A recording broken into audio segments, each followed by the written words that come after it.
In a lot of ways, we've gained efficiencies with technology and with great processes, but the workplace is asking us to kind of separate the personal from the professional still, when really we're all bringing our whole selves wherever we are. We're not disassociating from our personal lives. And that, I think that really got brought up very expansively within the pandemic.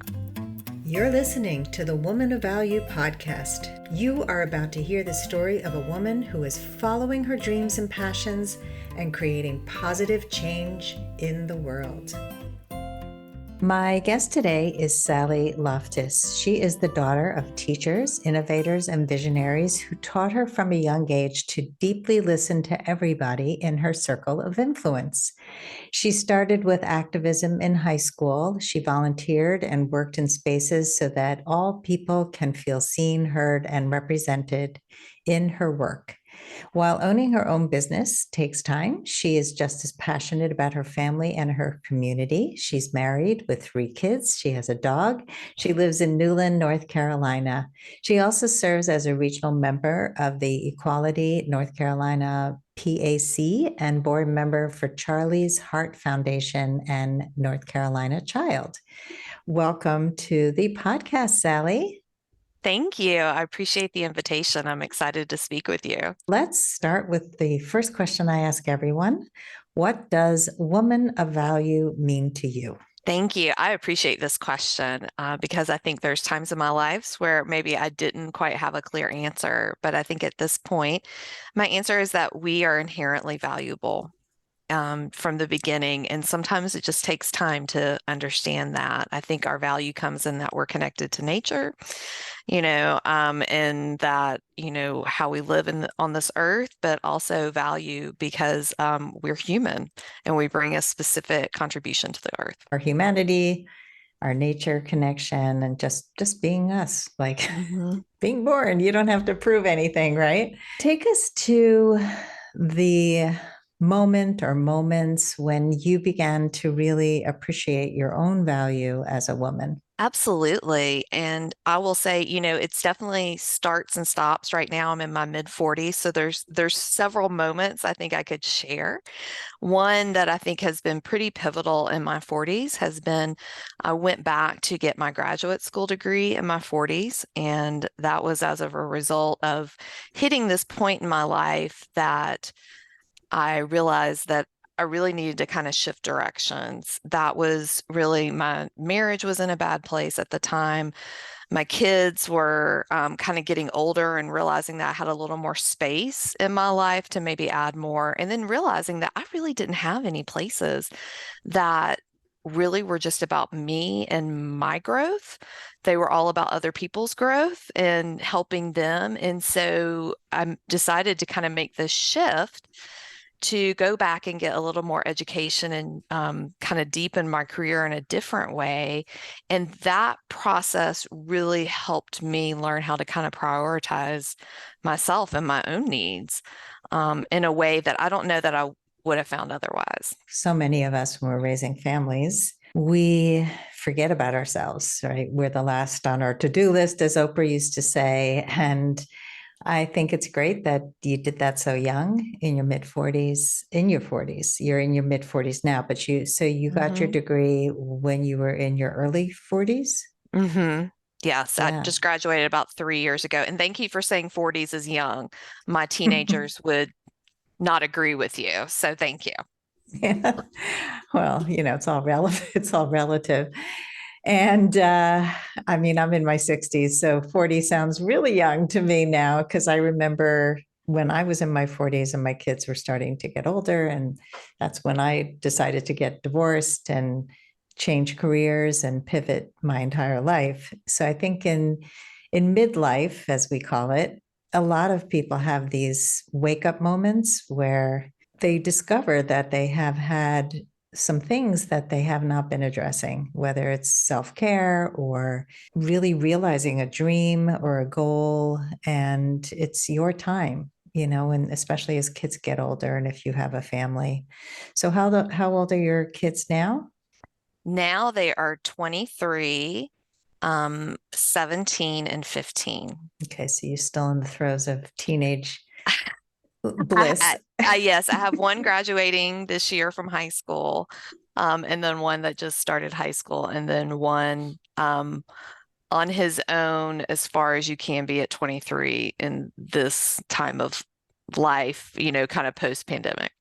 Yeah. Yeah. Not an easy time to be growing up and trying to find work and all the stuff that make us adults. So you went back to school and what did you Mhm. study? Yeah, I went back and got my master's of science in organization development. And that was really my bachelor's had been in human resources. And I had worked in human resources in kind of various, avenues within what I would call the employee life cycle. But I decided I really wanted to kind of dig into the research aspect. That had always interested me, but I had never, kind of dug further into it. And I think I always thought I would get an MBA, but every time I kept looking at MBA programs, I just kept being like, this is not what I want. And actually, my husband suggested, he was like, you always talk about organizational behavior. Like, have you looked at any programs about that? I was like, oh, that's a great idea.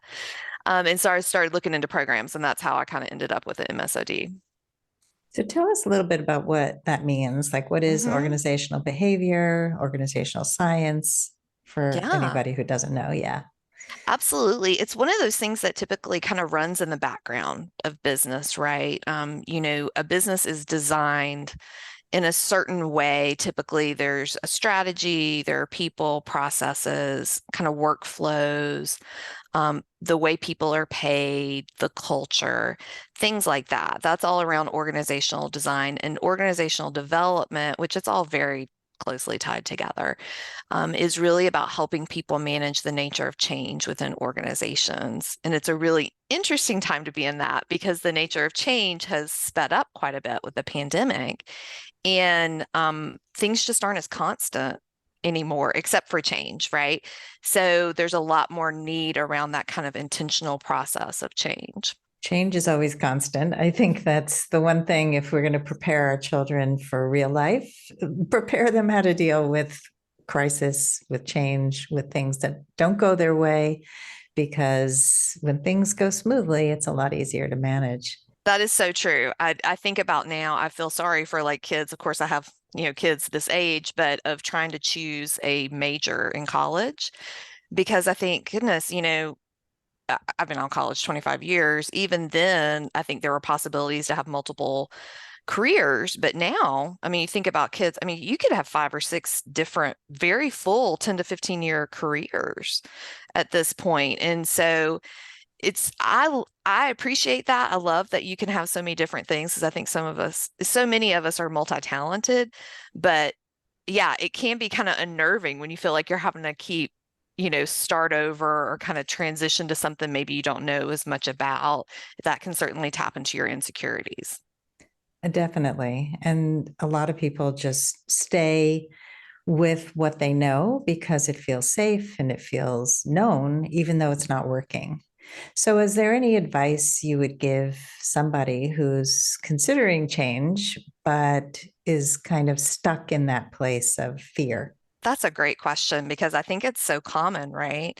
We all have fear, and there's different levels of fear. It could be individual fear, it could be financial fear, relationship fear. I mean, there's just so many elements of it. I think my piece of advice is always to be in community with people, right? Is to always lean into those friendships, family, community, neighbors, whomever, your tribe, whoever that might be, to really lean in there because there's so many times where we may not believe in ourselves or may not, be able to see kind of what the future can hold. And those are the people who can kind of speak into our lives, right? And say, absolutely, I see you doing that, or, that's a great idea, or whatever. So I think community is super important at every single age in life. Really true. I unfortunately had a lot of people who said, "You're crazy to start a new career at this stage in life. And why don't you do what's safe, like go work at Starbucks because they have medical insurance?" And a lot of people were like, "Life coaching? What the heck are you doing?" So I think you have to find your right community and Mhm. people who really believe in you and who are there to support you, even if they don't fully understand what you're doing, because a lot of careers are not so cut and dry and understandable. And there will be years where you're struggling and Mm. where you're not making the income that you want to be making. And that's part of the process. And I think a lot of people quit before they actually start to get some traction. Is that something that you've seen in your work? Absolutely. Yeah. I started my own consulting business in the pandemic, which I had planned on opening my business in February 2020 and was kind of looking around thinking, things aren't going so well out here. And then my kids came home in March and were here, around for a while. So that completely kind of upended things. But my husband and I had already kind of planned on me at least not making money for a year, and I realized that's a privilege to have that. But we had kind of been like, okay, if I'm going to start my own consulting firm, like I really need to be able to kind of have some time to develop it and things like that. And so it's definitely been a growing process. I mean, I think I've heard that like some small businesses take 3 to 5 years to turn a profit. So I think whenever you're starting something, it can, it's a big financial risk. But what I tell a lot of people who, for instance, are interested in getting into consulting, I tell them, try some side gigs. Like gig work is so popular right now. So, connect with some friends or people that do this and do some side gigs and see if you really like it. And then you can kind of build some income on the side before you make the big jump. That's really good advice. I totally agree because what happens is if you have so much fear about income that you start to get freaked out about not making enough money, you're actually not going to continue doing the work that you love because the money is going to get in the way. And so I know for myself, I had like 5 businesses going when I started my coaching practice because I couldn't make enough right away. You have to build clientele, you have to get marketing, you have to get out there, get your name known. And I had a lot of skills that were marketable that I was already doing before I became a coach. And so I chose to do things that I already was doing that would earn me more per hour than like working at Starbucks, for example. But I was painting furniture and getting paid for doing artwork. I had a bunch of little things like that. I was a teacher.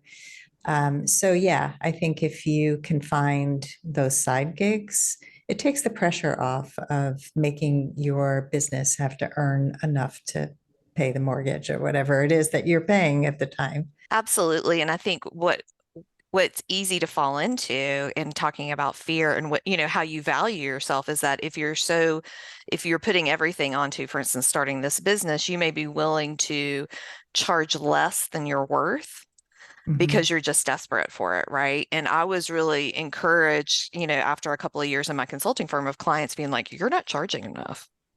And which is unusual for clients to say, I might say.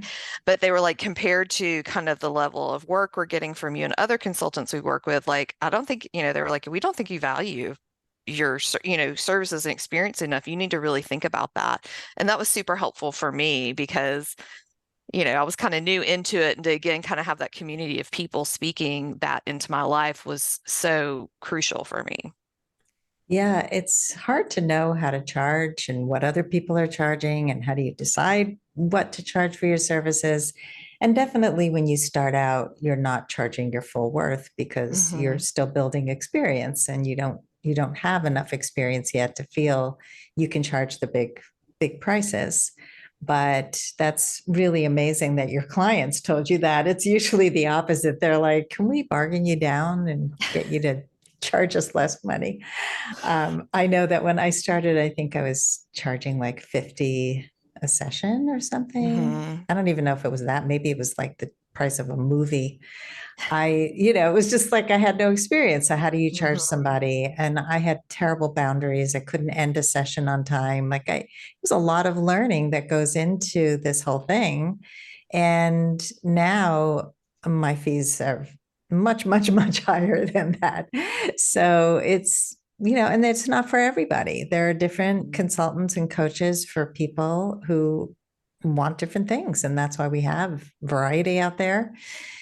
But I want to circle back to something in your bio, actually, Hmm. and talk a little bit about how you were raised, because I think that Hmm. was just so interesting to me that your parents were inspirational and they raised you Mhm. to be a visionary. So tell us a little bit more about what that looked like. Yeah, sometimes I get asked about my bio and say, why do you start with the daughter of? And it's really about reminding myself that I come from a lineage of incredibly strong people that have such rich stories in different ways. And I was actually brought up, I lived with my parents, but lived right next door to my mother's parents, my maternal grandparents. And so they really were my primary caregivers.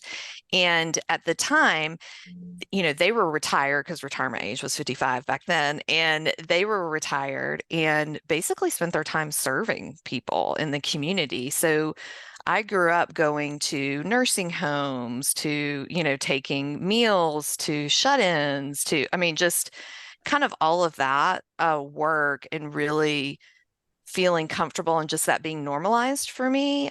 They very often served in the margins of the community. And so that really made an impact on me, especially as obviously I got older and experienced what other people's families were or were not doing, or even like I think as an adult, like I have no issue walking right into a nursing home and having a conversation with somebody. I didn't realize that was not common until until I got to be an adult and would, maybe go with a group in there and people be like, I've never been in here. And I'm like, oh, you know, I grew up doing this. So I really appreciate that legacy of service that my grandparents gave me. And especially in kind of what were probably the best, some of the best years of their life. I think about, I didn't even get to know them until they were 55. That had to be a great version of themselves. I think I'm much better at 40 something than, 20 something. And so that was really impactful for me. It's lovely that you not only learn from them, but you appreciate and acknowledge them because I don't Mm, see that very often. mm, And being of service is so important. There are so few people who really understand how important it is because it also brings humility. It helps us have more perspective in life. It helps us to appreciate what we do have, what we don't have. I think there's so much that comes from being of service. And that's why also the service professions really, when you're making a contribution to other people, it is so valuable. Which brings me to my next question, which is you talk about bringing humanity to the workplace. So, mhm. can you define what that is to you? Thank you. That's a great question. Having worked in human resources for the last 20 plus years, one thing I've noticed is that in a lot of ways, we've gained efficiencies with technology and with great processes, kind of across businesses, things like that.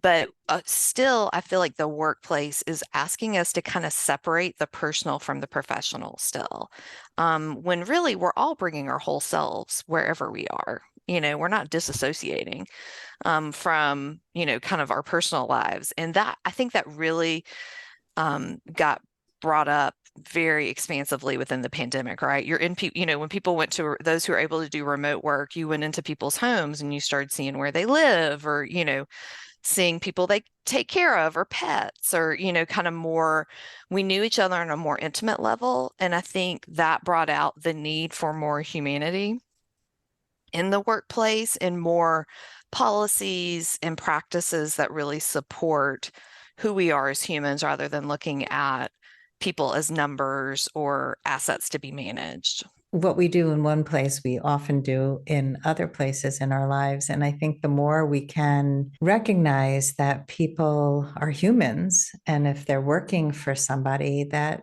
there are human needs. If you have ever played small to make other people feel comfortable, or maybe stayed in a bad relationship or job too long because you didn't think you could do any better, I wrote a book for you. It's called Becoming a Woman of Value: How to Thrive in Life and Love. Each of the 30 chapters contains a life lesson, a story, and an exercise to bring you closer to reaching your full potential. Becoming a Woman of Value is available on Amazon in paperback and Kindle. My daughter is working for a big corporation, and when she started, it was the pandemic, and everybody was remote. And finally, back in this January, they started back to office 2 days a week. That's it. So by this time, she had moved to Los Angeles, and we live in Connecticut. And Mhm. she said, "Well, if I'm working remotely, I'm going to go someplace that I've always wanted to go. And she ended up falling in love with LA, loved working remotely, and was really upset about having to come back.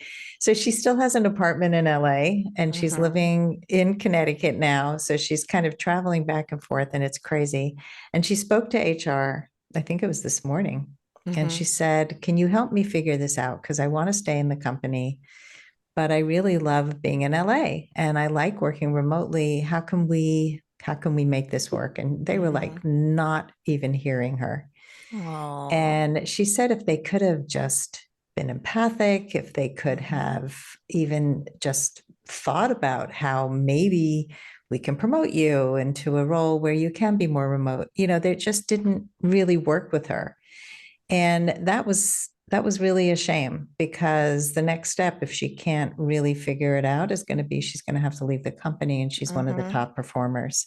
And so these are important conversations, and it's important for HR to recognize that you have to make your employees happy and try to make it work, right? Yeah, definitely. And I hate that for your daughter.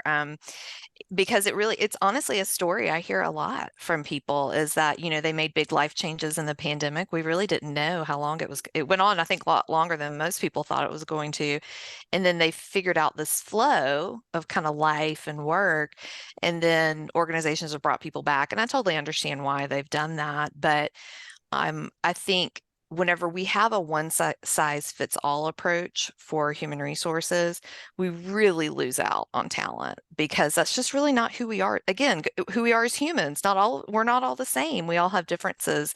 And a lot of times I see companies push back on that because they're like, well, we don't have time, to think through that. But kind of to your point, you were saying if they could have just listened with some empathy and really thought through the situation, that might be a way to retain an employee in an environment that is really hard to keep Yeah. employees right now. So why wouldn't you think through if we have this policy, for some people to, be remote, fully remote or whatever, and still work together. I see a lot of organizations that are not prioritizing flexibility right now, especially in the human resources area. Yeah, I think a lot of times, like, decisions are made, especially for corporations, decisions are made at the top, and they're not Mhm. even aware of what's going on the ground. And I've seen this because I've never worked for a corporation. I've been self-employed most of my life, Mhm. but I've seen it with a couple of my kids where the ideas sound good. My son worked for a company, a very big company, and they believed everybody should do the same jobs. So, but they didn't get paid equally. So, Mm. now you're a consultant and you're a Mhm. salesperson and you're an expert in this and that, and then you're expected to just pivot. And then the pandemic happens, and there were mental health issues going on throughout the company where everybody was Mhm. burning out, Mhm. and the model wasn't working and nobody was paying attention. They had managers who were really not managerial. They had people who just couldn't be trusted. And he could see the organizational issues, but the organization itself was failing. And this is a Mhm. humongous company. I mean, it's a company with a lot of people and a huge reputation and does really well in the stock market, but people are not paying attention. So tell us about your Mhm. business. Let's take us to Mhm. the present. You started during the Yeah. pandemic. Tell us a Mhm. little bit more about what you do and what services you provide. Yeah, definitely. And I want to say, good for your son. That's great, great intel. I agree. There are a lot of times frontline or, entry level people have a better eye on the organization than leaders do. And that's kind of leads into some of my work is that I work, kind of in the human resources space in that I've always worked more on the strategy side of human resources. So again, kind of that design, thinking through kind of how do we structure our organization, the people we need, the jobs we need, how we do that workflow. I also work a lot in the pay equity space. So of course, I was paying attention to what you were saying there and helping organizations really think through how to implement pay equity as a systemic intervention. And then I also do a lot of facilitation and coaching and training kind of on the side for some organizations. And I have my own kind of products as well. So it's a vast variety, even though human resources is much bigger than that. It sounds like you have your hands full. You're providing a lot of really good services, and it's fascinating to me because I love human design. I love Hmm. organization. I love systems. And I find that so few people that I interact with have systems. They'll say, "Can you hop on a Zoom call next week? What works for you?" That's like 20 conversations that we have to exchange emails instead of take a look at this link and pick a Right. date that works for you. Like, how few people have scheduling services? Or Hmm. even in my podcast, I have a whole system with forms and ways that people Right. can join the podcast. And I've been on many podcasts as well, and I see so few of them. They're like, pick a date. Oh, there's like no calendar invitation. There's no nothing. And then people forget. My clients actually have said to me, "I really like the way you run your business." And I do it because I like to have that interface as a client. And so I want my clients to have the best, easiest, seamless experience when they work with me. So I totally respect what you do, and I understand the need for a lot of what you're talking about. Well, and I will say, thinking about the process we went through to get, here of like how you made it easy for me, but you also made it easy for yourself. And so Right. even thinking about like, kind of working with organizations, how often I will ask organizations, so tell me kind of what your employee feedback situation is. And they'll be like, we don't really ask our employees for feedback. Okay. Or they might say we have an annual survey or something like that. And really working with organizations to kind of provide multiple ways for people to give feedback. There's so, like you said, there's so many great tools right now. A lot of them free. I work with a lot of nonprofits. Just kind of take some intention and design and kind of calibration, among the group that can really give some robust performance feedback, whatever it is for organizations in a fairly simple way. A lot of times it's those frontline or, kind of entry level people that probably know what needs to happen way better than anybody in the senior leadership team do. It's so true. I remember working for companies and coming in and seeing, when you first start, you can see where all the holes are. You can see what's working well. You can see what feels right. You can see where the communication is off. But people aren't really asking. They're not open. Mhm. My son ended up quitting, by the way. He couldn't handle it anymore. And he's so happy he did. He got to a point where he was just coming home and like lying on the floor because he was Mm. so burnt out. And he took care of himself, which most of his friends did not. They stayed in the company and complained. And it would really do companies well if they spoke to people more often. I mean, just having the courage to Mhm. ask people for feedback is so critical. Sally, what does the future hold for you? Oh goodness, the future is so much, right? And we have no idea what it's going to look like. We are coming out of a, pandemic and whatever the world holds for us, right? I will say for me, I just kind of there's different levels of it. I'm getting to a point where like my kids are going to be graduating high school, knock on wood. Kind of this different point in life. So that's kind of interesting to think about, like what my life looks like in the next, kind of 5 to 6 years.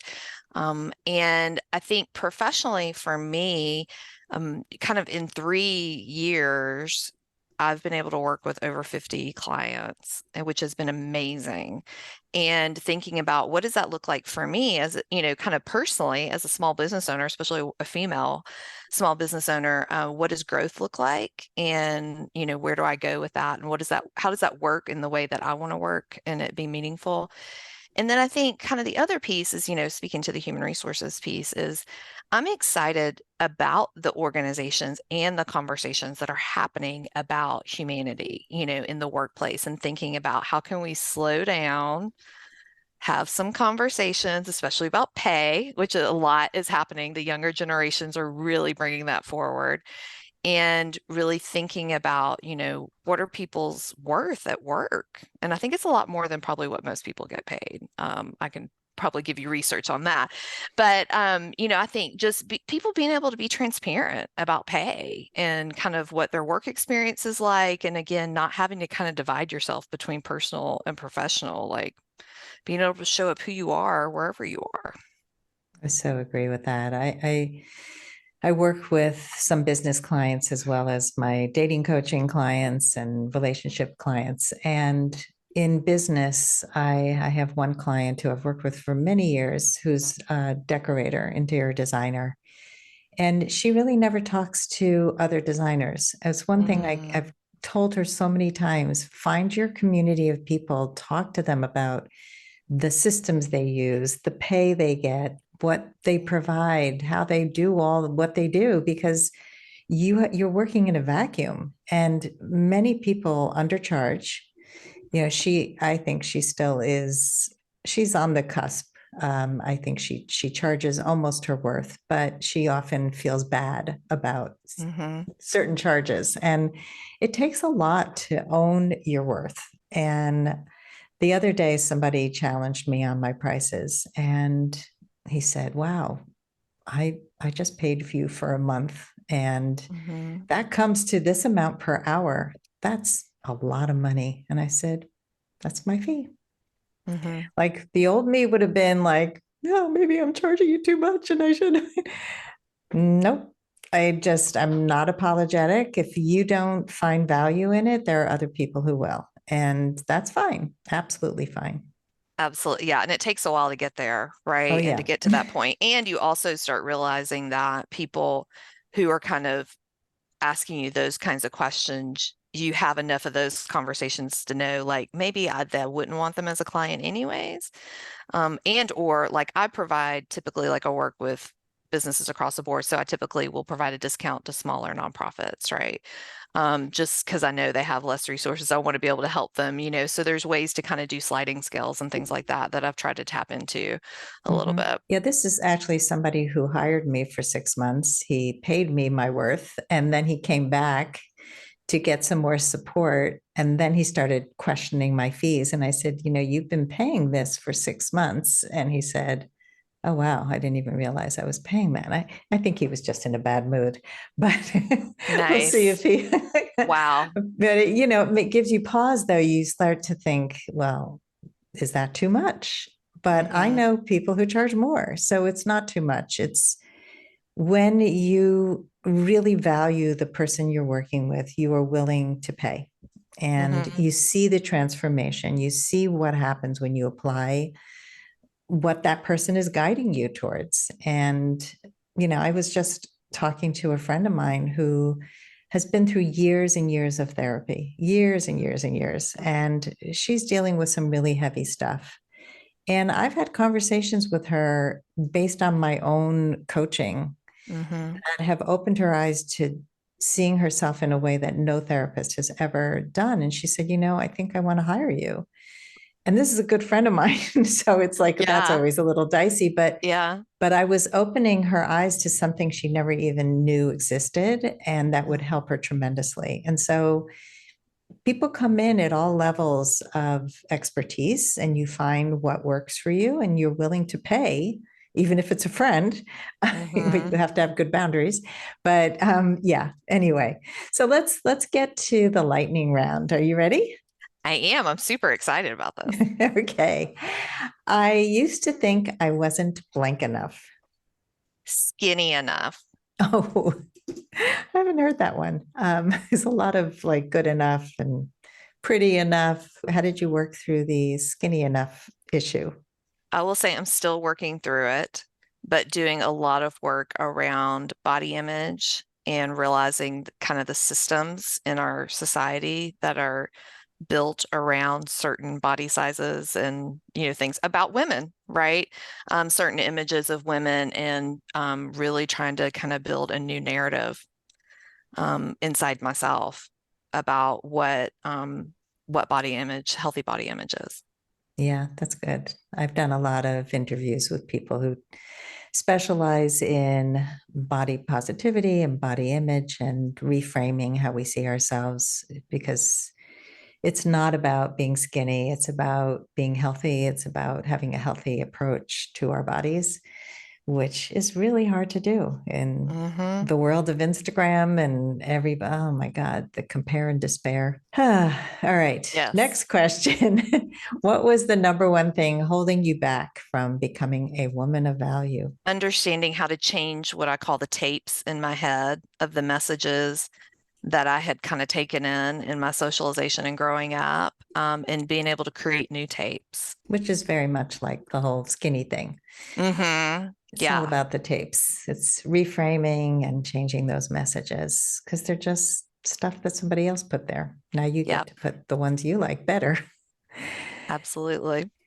Next question. What is the best advice you can give to a woman who wants to become more empowered? I would recommend being in community with women that you admire and bring out the best in you. Because Bring sometimes we out the can be in best. community with people whose lives we don't want to emulate, right? And so it's thinking about who you surround yourself with matters. It really does. What advice would you give to your younger self? This is such a tough question, but I will say you are absolutely perfect, a masterpiece, really, just the way you are at every stage of life. That's beautiful. Yeah, we really struggle with that one.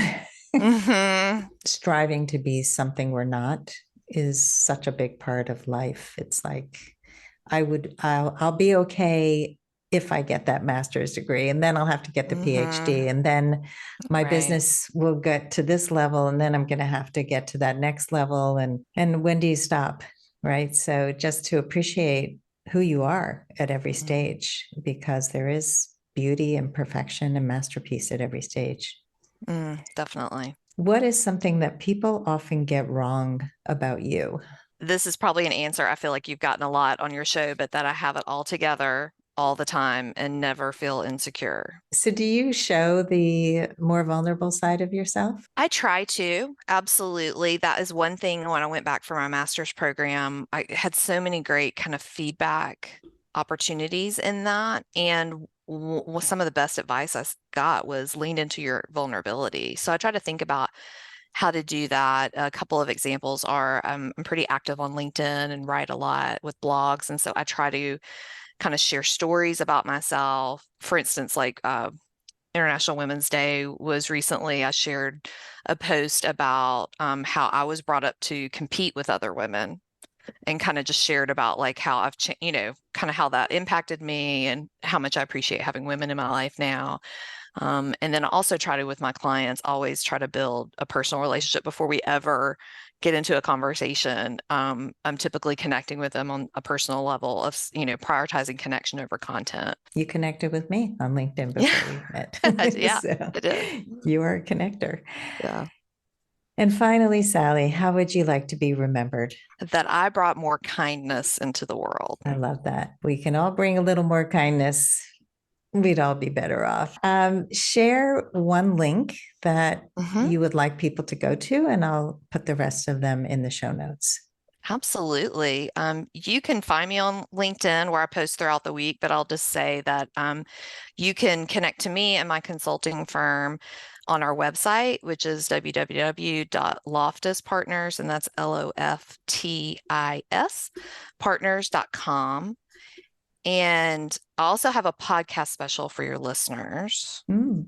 That I'll include in the links is that I'm offering a free hour of coaching to your listeners, and they can book a time with me by going to my website, loftispartners.com/podcast.special. It can be personal, it can be about your organization, whatever it is, but I'm happy to offer listeners a free hour just to kind of talk through. Such a nice offer. Well, thank you so much, Sally. This has just been an inspirational conversation, and I appreciate your value that you bring to others and to yourself. And I love that you recognize that you needed to pay more attention to you.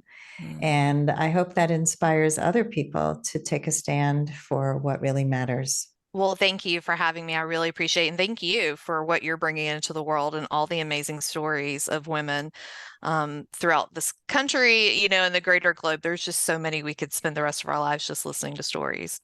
I love the stories and I appreciate yours. Thank you. Mhm.